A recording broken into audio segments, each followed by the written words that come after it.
Então, nesse campo, nós queremos dizer para vocês que o técnico em nutrição, a partir do momento que é definido pela equipe de nutrição as atividades que ele vai estar desenvolvendo, ele vai começar a buscar todas essas informações, utilizar tudo aquilo e transformar essas informações também em ações que vão ser desenvolvidas no campo da clínica.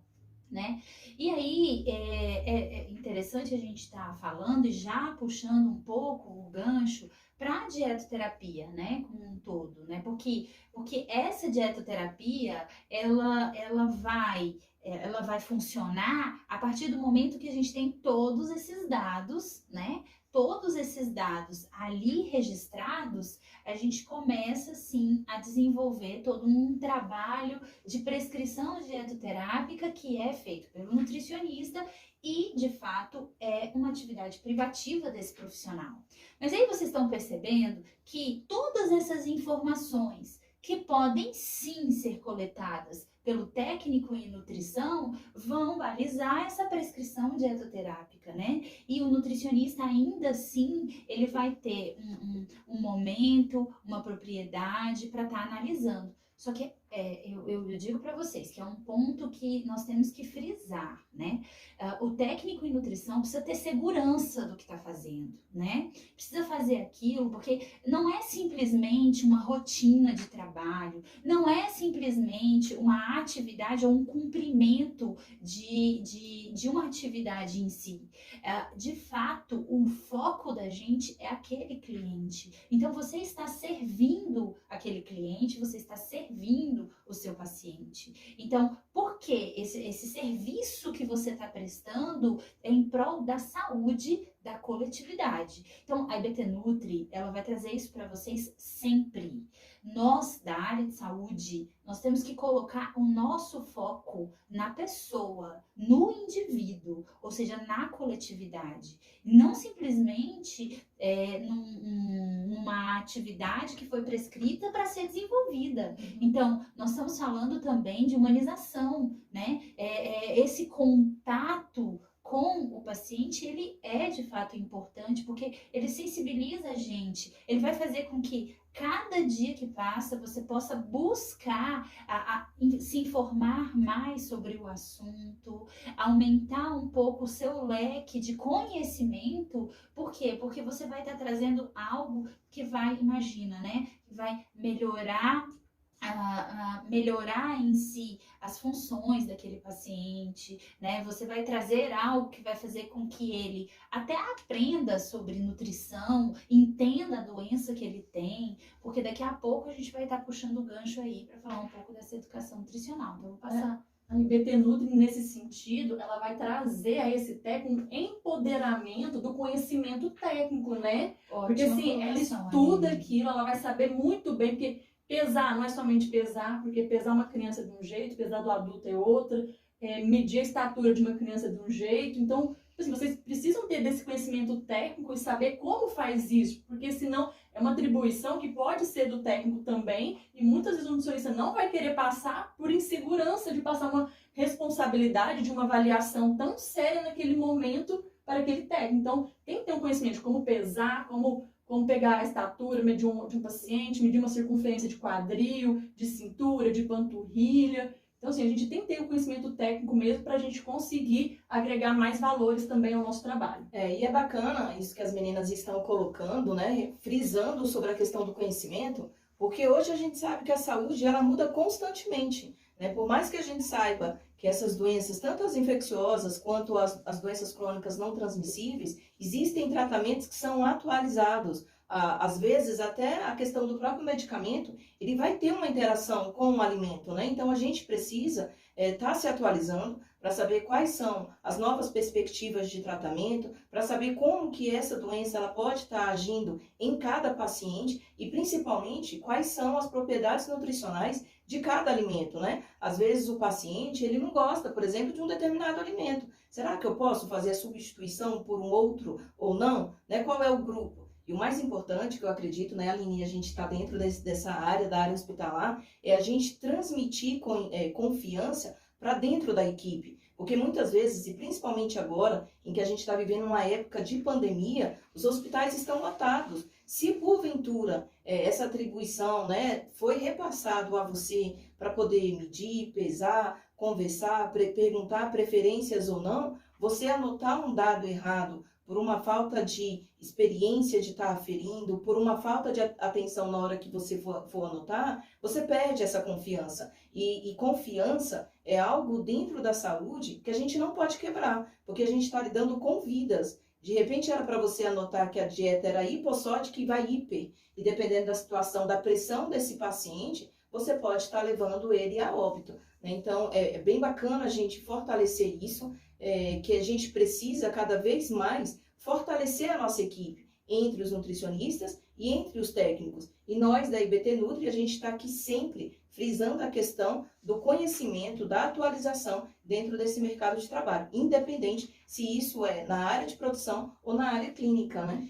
E puxando o gancho dessa atualização, com essa questão do advento da internet, a globalização, a informação, ela tende a chegar muito rápido nas nossas mãos. Hoje, em um clique, você tem um consenso na mão, você tem uma diretriz sobre uma determinada doença, você pode entrar na Associação Brasileira de Diabetes, você pode entrar na Associação Brasileira de Doenças Cardiovasculares. Então, essas informações, elas estão aí para que a gente possa utilizar. Só que você precisa ter a iniciativa de buscar. E saber buscar também, né? Porque a gente vê que tem vários sites que publicam umas coisas que não tem pé nem cabeça. Exato. E não tem uma base científica, né? Tem que buscar em sites. Por isso que esses sites a gente precisa identificar, e depois num outro momento a IBT Nutri vai trazer um pouco essa informação para vocês. Mas utilizar sites que são indexados, né, organizações, o próprio Ministério da Saúde. Uhum. Então, esses sites que são confiáveis, é importante vocês estarem buscando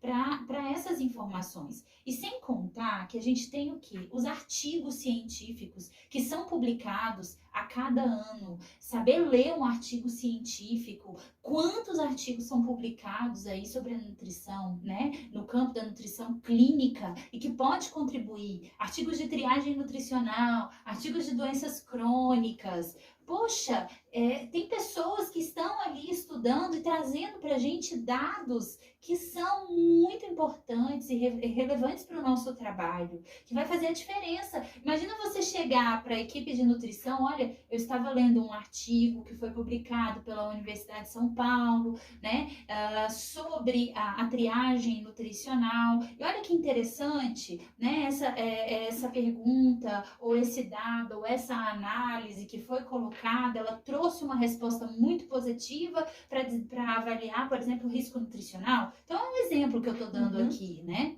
E é bacana até a Camila colocar sobre isso, porque nós técnicos precisamos ter voz, né? A gente não precisa ser só comandados, né? A gente precisa também dialogar, debater. Muitas vezes, o próprio nutricionista ou o restante da equipe não sabe de uma nova atualização que saiu, quer seja independente da área. Então, a gente precisa estar em constante comunicação. Eu acho que esse é o ponto mais importante, né, meninas? Para a gente poder estar trazendo artigos, debatendo, verificando qual o melhor método. Como a Aline colocou, existem vários métodos de triagem, mas será que isso se aplica ao seu público? Ao público como criança, ao público de idoso, gestante? Qual que é o melhor parâmetro para a gente poder utilizar? E hoje, o que a gente mais vê são os estudos, são os artigos, são as pesquisas e como a Camila colocou, o próprio portal do Ministério da Saúde, ele traz aí diversas portarias que eles vão estar nos auxiliando. E cuidado, né, pessoal, com essa questão desses blogueiros, né, que eles vão estar colocando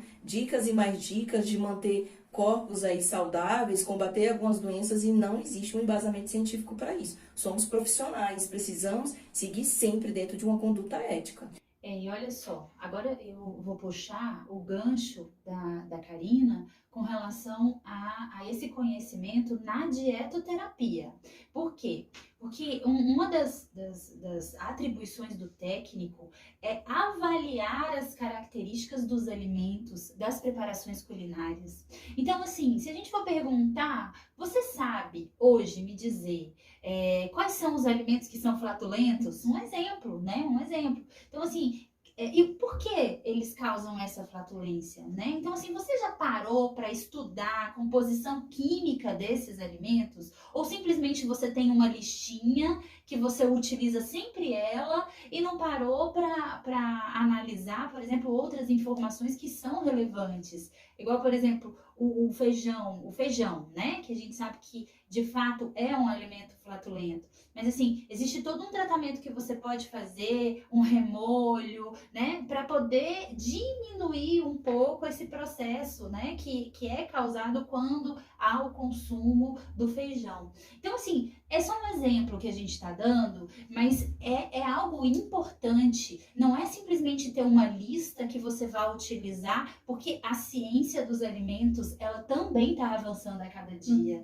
né? E eu, por exemplo, que trabalho também na nutrição clínica, atendo em consultório, o tempo inteiro eu estou aí me atualizando com relação a essa questão dos alimentos, né? Porque qual é o alimento que eu posso colocar naquela dieta? Porque aí eu acho que é legal e as meninas podem falar muito melhor com relação a essa questão dos cardápios, das substituições, né? Uma dúvida que surgiu até pouco tempo no hospital, né? A Taina tá aqui para complementar, é a dúvida da maçã. Até que ponto a maçã é uma fruta laxativa ou é uma fruta constipante? Porque assim, se você come ela com a casca, é uma fruta laxativa. Se você come ela sem a casca, é uma fruta constipante. Mas tá, você manda ela com a casca. E muitas vezes você manda ela para a criança. E como a mãe vai dar aquela fruta? Com casca ou sem casca? E se ela tá, por exemplo, com uma diarreia e a mãe dá com a casca, vai ter problema. Se ela tá toda travadinha e você dá ela e a mãe só pega a polpa, então você vai constipar mais ainda aquela criança. Então, assim, é uma análise muito bem feita que a gente tem que fazer na hora de decidir um cardápio, se vai dar ou não aquela maçã em determinadas dietas. E é bacana, Aline, você colocar isso, até essa questão desse surgimento dessas dúvidas, porque a dietoterapia, ela não está voltada para uma alimentação 100% saudável e controlar o peso. Ela está voltada a atender as necessidades desse meu paciente. E antigamente a gente trabalhava muito com, por exemplo, uma dieta branda, ela sendo isenta de fibras, né? Ela tinha que ter todos os nossos alimentos, eles tinham que ser abrandados. Hoje não. Existem alguns hospitais que, inclusive, foi até através das nossas pesquisas que a gente fez com vocês técnicos atuando na área clínica, que isso é modificado. Então, por exemplo, a dúvida foi da maçã, mas hoje a gente também fornece alimentos de uma dieta branda com uma dieta com uma salada crua, né? Então, assim, isso vai de característica de cada paciente, de cada hospital e, principalmente, qual o objetivo que a gente quer alcançar nesse determinado momento, né? E nada é tão fechado, né? Nada vai ser tão fechado. Porque, sim, você tem que ver a característica desse hospital. Se é um hospital que tem alguns determinados pacientes, você tem que analisar aqueles alimentos, aquela dieta, como que está aquele paciente e, a partir daí, fazer aquela conduta e montar os protocolos do hospital. Cada hospital vai ter a sua característica. E temos hospitais infantis, maternos, somente cirúrgicos, então tem que ser todo avaliado para montar esse protocolo. É por isso que essa discussão, né? É por isso que essa discussão, ela vai aumentando a cada dia que passa. Se a gente for pegar, por exemplo, um protocolo de um determinado hospital, que é específico no aparelho locomotor, um exemplo. Um protocolo de um hospital, que é específico em doenças do coração. Se você pegar uma mesma dieta e cruzar esses dados, essas informações, vocês vão ver que essas informações, elas vão se divergir, né? Vai ter essa divergência. Mas por quê? Porque existe uma conduta específica, um tratamento específico para cada tipo de situação, de doença, enfim. E aí eu vou puxar o gancho para uma atribuição que também tem tudo a ver com essa questão de avaliar as características dos alimentos, que é esse acompanhamento e esse monitoramento dessas preparações, do porcionamento, né, da distribuição, do acompanhamento com a copeira, né? Então, para que essa refeição chegue ao seu destino, que é de fato o paciente, com a qualidade que ela precisa chegar, né? Não é de qualquer forma. Então, uma apresentação é importante, a gente pode até falar um pouco aí, a Aline que tem um pouco essa experiência em gastronomia, eu também fiz uma especialização em gastronomia. Os hospitais agora estão preocupados, né, com a gastronomia hospitalar, né? Justamente porque a gente sabe que naquele momento esse indivíduo muitas vezes acamado, com dores, ele abre aquela legumeira, aquele prato, enfim, e aquilo ali vai ser o balizador para ele, eu como ou não como, né? Tá apetitosa ou não está apetitosa. Então, nós podemos também contribuir para a equipe de nutrição, melhorando essas apresentações, né? E é muito importante falar dessa gastronomia hospitalar, porque como a Camila disse, ele receber aquela legumeira e abrir, e aquilo está legal para comer, aumentar aquela saciedade dele, isso vai interferir muito no tratamento. Então, assim, é uma coisa que tem que ser muito bem trabalhada, a apresentação desse prato, o porcionamento, porque, por exemplo, é uma pessoa que às vezes se incomoda de pegar uma legumeira e tá cheia de comida, aquele tanto de arroz, aquele tanto de feijão, ela fica até, desculpa a palavra, enojada com tanto alimento ali. Então você tem que saber o perfil muito bem daquele paciente, a partir daí montar o prato dele, saber as preferências, os gostos dele, as aversões, que isso vai fazer parte do tratamento. Mas sempre lembrando também, a gente tem que tomar o máximo de cuidado com esse paciente, porque a gente temos muitos pacientes com um paladar que eu costumo falar que é infantilizado. Por exemplo, não coma abobrinha, jiló, berinjela. Então, assim, nós temos também que fazer um trabalho educacional com esse paciente. Mostrar para ele alimentos que são importantes, alimentos que vão ajudar nessa sua recuperação, que isso tudo vai ajudar logo a ter essa alta hospitalar.